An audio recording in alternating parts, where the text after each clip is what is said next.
পানি টানি যেন দেওয়া হয়। হঠাৎ করে পর্যটক শূন্য হয়ে পড়েছে দেশের জনপ্রিয় দর্শনীয় স্থান রাঙামাটি। কেন মানুষ ঘুরতে আসছে না এখানে তা নিয়ে চিন্তায় পড়েছেন পর্যটন ব্যবসায়ীরা। পর্যটক না আসায় বেকার হয়ে পড়েছেন স্থানীয়রা। দেখা দিয়েছে অর্থনৈতিক সংকট। স্থানীয় প্রশাসন জানায়, রাঙামাটি পর্যটক শূন্য হওয়ার বড় কারণ পানির নিচে তলিয়ে গেছে ঝুলন্ত সেতু। গত 1.5 মাস ধরে আকর্ষণ হারাচ্ছে সেতুটি। শত ব্যস্ততার মাঝে একটু সময় নিয়ে আসলাম।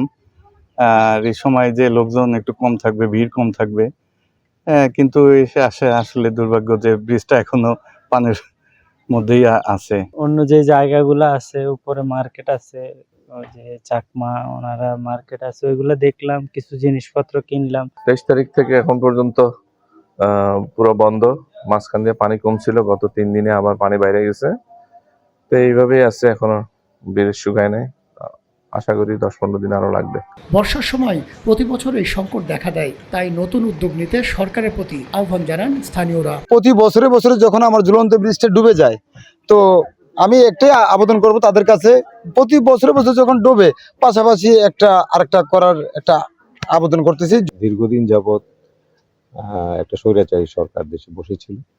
এই সরকারের পতনের পরে যে কোনো বিপ্লবের পরে একটি অস্থিতিশীলতা রাষ্ট্রে কম বেশি দেখা দেয়। আমরাও এর বাইরে না, আমাদের দেশেও কম বেশি অস্থিতিশীলতা এসছে, যেটার প্রভাব পাহাড়ি এলাকায়ও পড়েছে।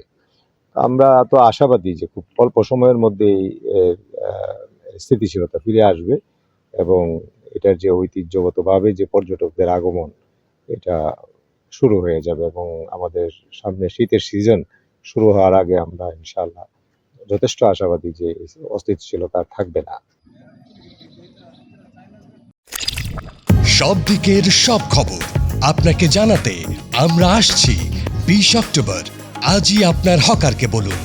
দৈনিক রূপালী বাংলাদেশ, মুক্ত চিন্তার দুরন্ত প্রকাশ।